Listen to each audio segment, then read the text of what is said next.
they attempt to make themselves feel better internally by sucking as much from their outer world as they can, because that's the only way that they believe it's possible for them to be worthy. This is why they do whatever they can in a desperate attempt to feed that black hole, but it never gets filled. Their sources of supply then become everything to them, and they see their sources not as people, but rather as possessions. Their supply sources can be analogized to the cans or jars of food people keep in their basements or cupboards to store for the winter. During the winter, they may not need those sources, but they know they are there. If you continue to serve any purpose whatsoever to the narcissist, they will want to store you or keep you around because they might want to use you later. If you don't, you can be thrown out with the trash or put out with the garage sale items. This is how they become likable to different targets. They become what that target desires. The problem is that the starving inner false self can never truly be fed. As the narcissist tries different types of supply and goes through different stages of narcissist abuse, the black hole that they are trying to fill remains feeling empty. Those who have made your life miserable and made you feel like you were going crazy, like something was innately wrong with you, completely disrespected, disregarded, unimportant, and like a broken person. This is the revelation you've been waiting for. As I discussed in Chapter 2, I've discovered that there is a hierarchy to narcissistic supply.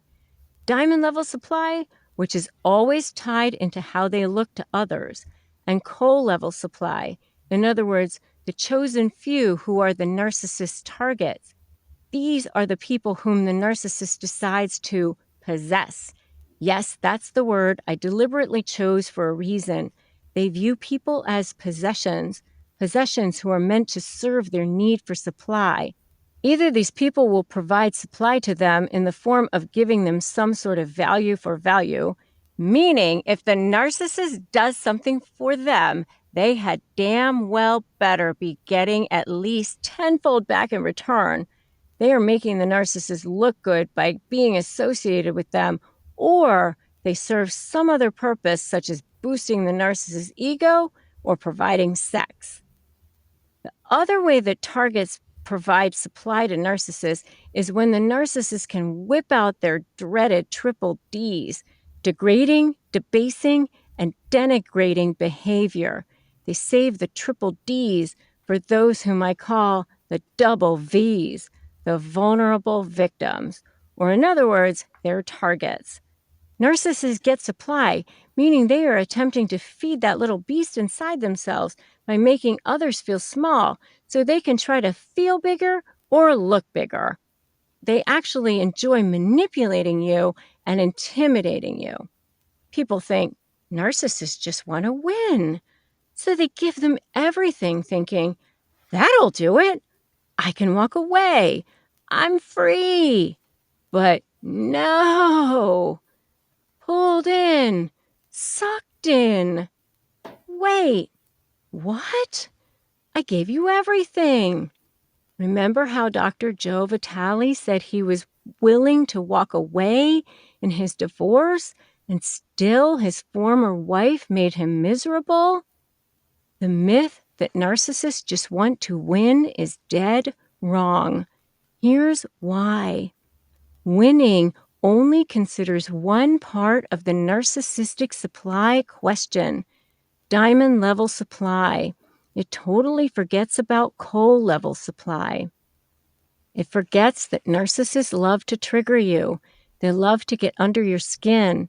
And they sure as hell hate to give up any of their supply willingly.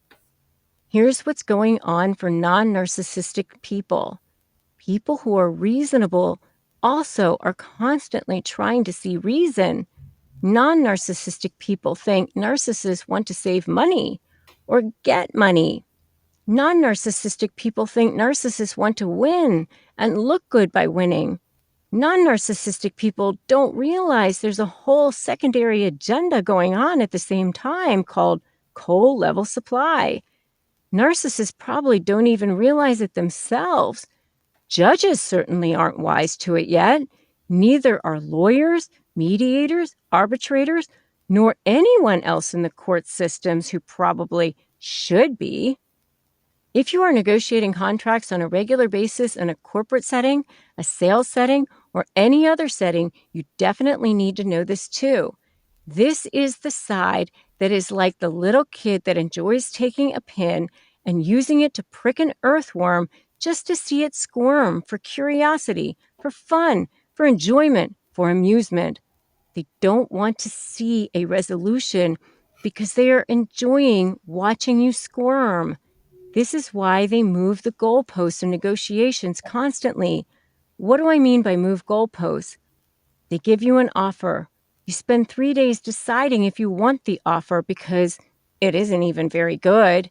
You talk it over with your friends and family. You go over the pros and cons. You decide that while it isn't what you even wanted, that at least it will be over. You won't have to spend any more on attorneys, and your sleepless night will be done. You can go on with your life. So you go back to the narcissist and say, you'll take the deal. But guess what? That deal, it's no longer on the table. Then they want to hold you to the parts that you agreed to do for them. But they don't want to have to be held accountable for the parts they were supposed to do. And the cherry on top of this nightmare ice cream sundae is they blame the whole thing on you. It's your fault that the deal fell through for whatever reason that they decided to manufacture that day. Let's see. Here are a few of the types of reasons they might come up with. Because you took too long to respond, because you didn't provide the documentation you were supposed to provide, because you caused it to rain that day. Well, you get the picture. You are left so baffled and confused. Winning? Yeah, that's nice. They definitely want that. But they also want to manipulate you, trigger you, make you squirm, and just generally make your life miserable. You can't negotiate in a normal way with someone who wants to make your life miserable. The normal rules of negotiation will not work, will never work with narcissists. In fact, if you try to give a narcissist empathy, you're just feeding them supply. It's like blood in the water to a shark.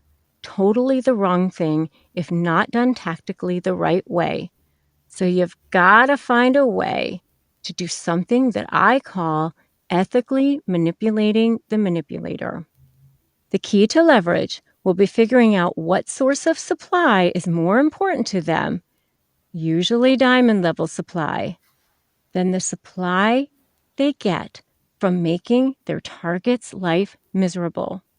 Then you create a situation in your negotiations through building the right leverage so that you make the narcissist feel like their diamond level supply might be exposed. In other words, you threaten a supply source that they are going to be willing to protect and defend so that they then let go of that other supply source, which was jerking you around, the coal level supply. He had all the power in the marriage, and he thought he had all the power in the divorce. Classic narcissist. He was doing all the things classic narcissists do until she found out some things he had been doing in his private life that, if they were made public, could ruin him. He was reminded of his vulnerability, namely, that his cherished diamond level supply might be exposed.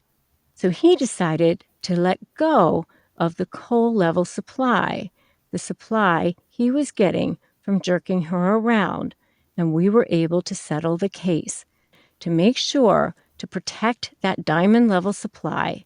In reality, they want to keep all forms of supply because they are supply whores. They are like vultures picking meat off the bones of the carcasses checking to see if there's anything left, even going back to see if there's anything they've missed.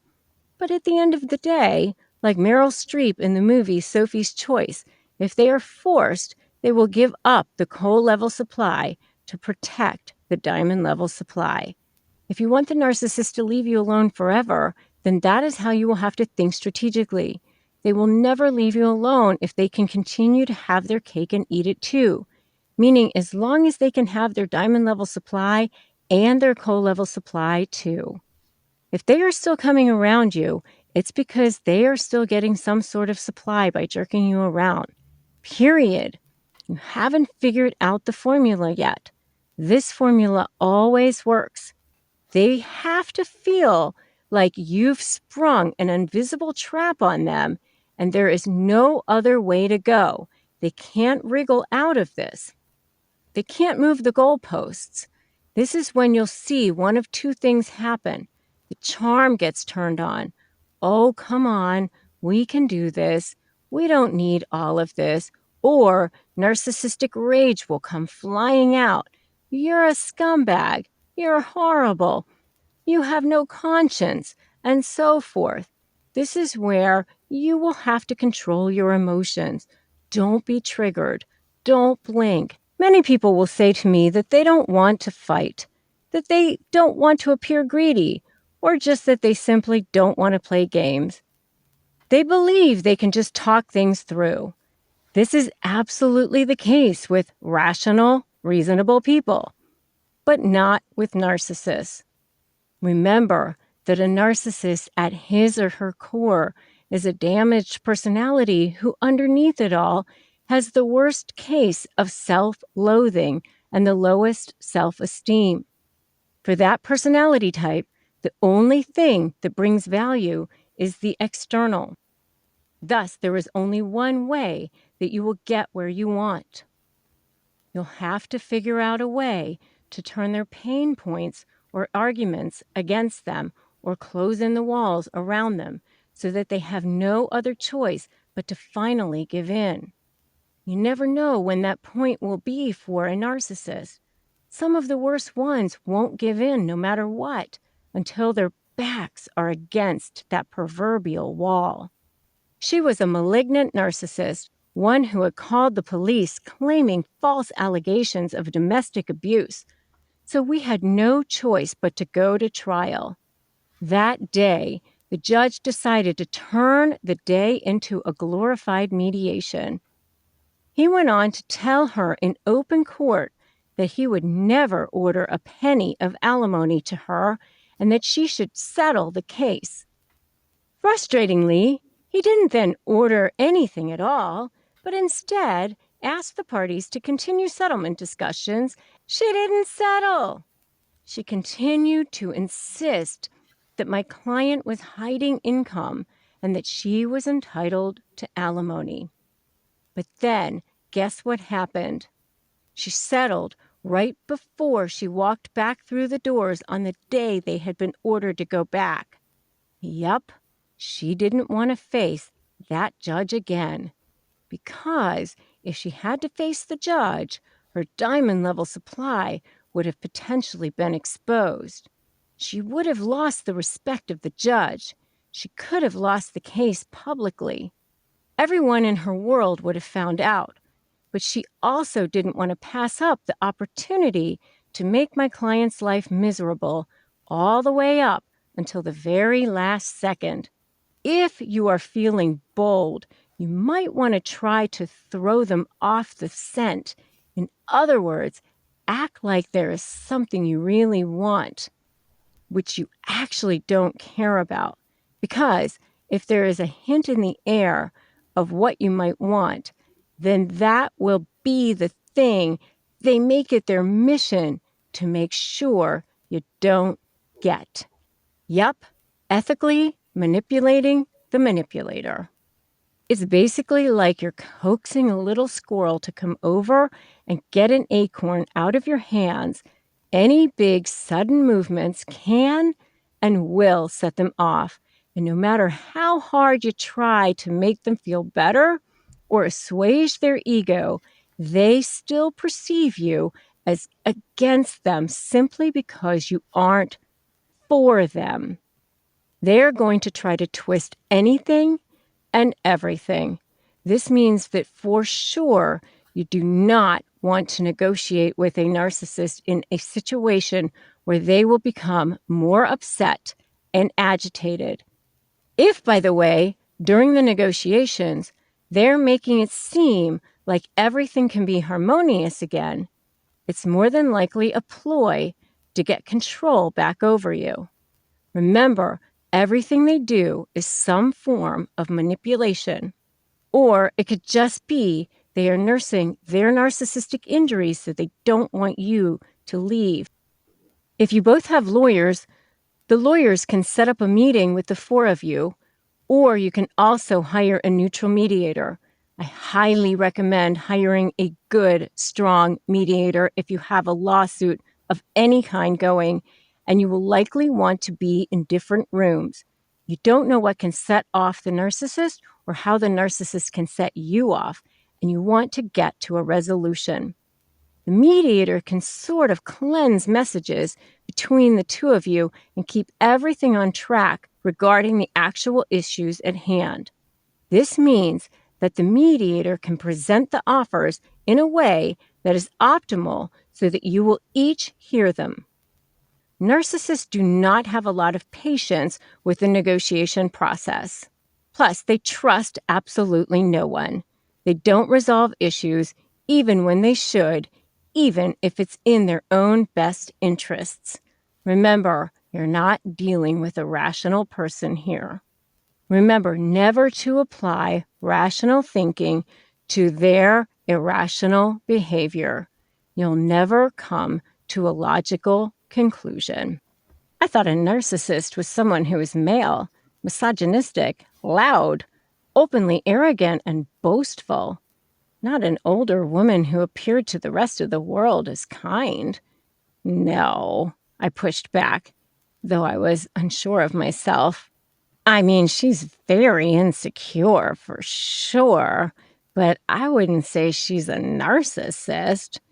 My friend insisted with full certainty. Oh, she's 100% a covert, passive-aggressive narcissist, he said.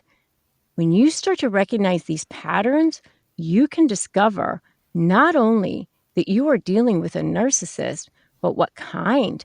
And you can actually predict how they will behave and how to be 2 steps ahead of them. Covert narcissists are more likely to line up flying monkeys, but sometimes under the guise of caring or how sad it all is, weave in partial truths or paint themselves as the victim and you as their aggressor. Use passive-aggressive moves. Remain nice on the surface as long as possible. Do things underhandedly if they think they can get away with them, always ensuring plausible deniability if possible. Set themselves up to look like the victim. Grandiose narcissists are more likely to file false pleadings, line up flying monkeys by feeding them outrageous lies, ignore court orders, pressure you to settle out of court, flagrantly manipulate evidence, texts and emails, file meritless motions. Malignant narcissists are more likely to threaten to stalk you or actually stalk you, lie about something that could ruin your career, for instance, accuse you of being a child molester or wife beater in a pleading when that has absolutely no basis in truth whatsoever. Use violence or threats of violence. They are basically parasites or energy vampires who attach themselves to hosts, and once all the supply has been fully depleted from that source, move on to the next source of supply. You understand that they will be actively trying to trigger you at all times, so you can engage tools to arm yourself against their attempts to unglue you, and you won't take the bait. We've all heard the adage, prepare for the worst and hope for the best. That wisdom especially applies when dealing with narcissists. Whether you want to negotiate your way out of a financial settlement, a business partnership, or a divorce, you never want to be surprised by the opposing side. You have stopped the conditioning, which was step 1, don't run. You have pivoted, which was step 2, make a U-turn. And now you will start communicating powerfully and then move to step 3, break free. This is where you'll regain your liberty from the narcissist. We know that the narcissist wants to trigger you. They love nothing more than seeing you get emotional. They get off on that. So anticipate that this is what they are going to do, and then you'll be ready for it. Don't allow yourself to be triggered by it. Don't show them that what they are doing is bothering you for a number of reasons.